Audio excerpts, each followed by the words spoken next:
I have to reiterate before I answer your questions, Mike. To the bigger picture, we haven't forgotten the people, Breonna Taylor, who haven't gotten justice yet, and also how imperative it is that we need to get out and vote. Those, not just the bigger voting in November, but all the local votings. We need the right people in the right places. So, but yes, to your question, it would be nice to have our full rotation, everybody healthy. Playing so many games in so short a time. I think we played 5 games in 8 or 9 nights. So guys are banged up. Fortunately, we have most of our guys healthy. I think we'll have about 95% of our guys healthy for tomorrow's game. But it would be nice to get playoff rotation, playoff minutes.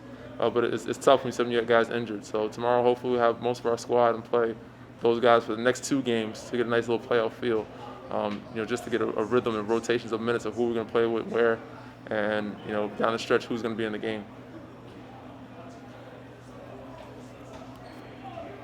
Hey Danny, it's Dave. There's a rhythm that comes with playoff experience. I'm sure for your runs with San Antonio, your run with Toronto, you can take some stuff and apply it to other situations you are with new teams.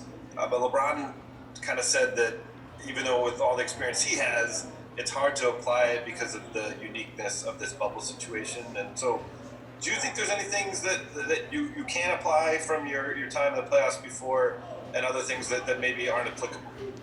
I mean, just your focus of what level you have to lock in at. But outside of that, he's right. There's nothing. This is no situation we've ever been in or ever done.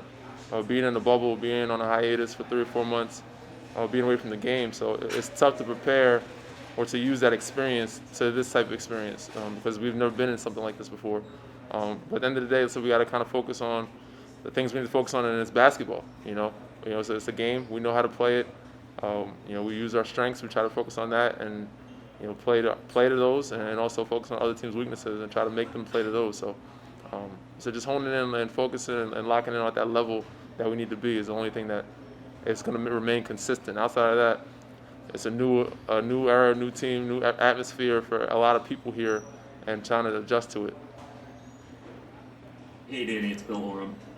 Today I believe marks 1 month that you guys have been in the bubble. I'm just curious, is it comfortable now? The routine, the setting, is it all familiar to you guys, or are there aspects of it that will just never feel comfortable? Comfortable? I mean, we're in our habitat. We have our habits every day, so it's kind of become routine. The daily testing every day, going through practice, so we have adjusted in that sense. But for it to be easy, I wouldn't say that. We said we just kind of adjusted to it and become just a little more used to the atmosphere. But at the same time, I wouldn't say it's something that is ever easy. I think day by day, I think for some guys, the longer they are away from their families or their kids, it gets a little tougher.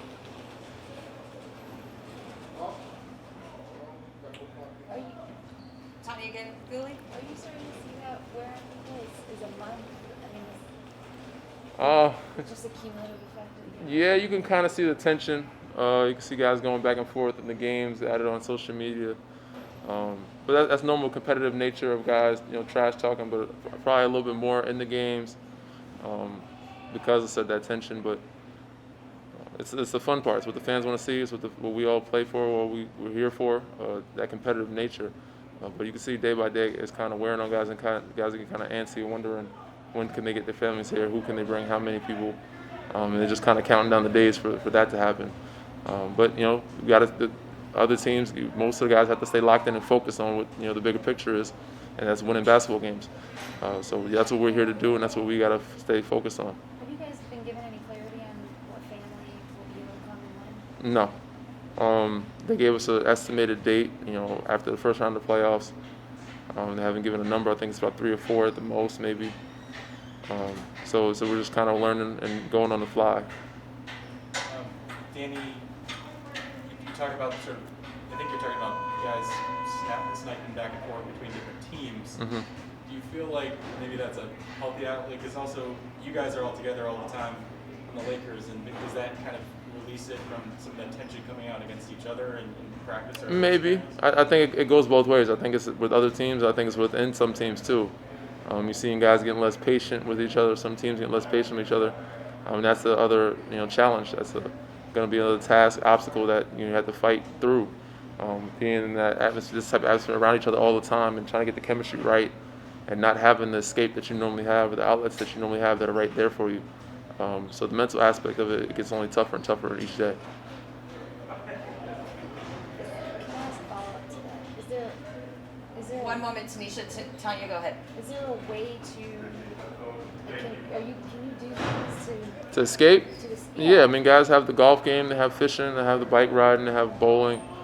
But the biggest thing is social media and FaceTime. The technology we have now allows us to be close to our families, even though we're not there, to talk to them every day via phone or FaceTime and see our kids, our dogs, or our family members. So that's the only thing that's pretty much helping us right now.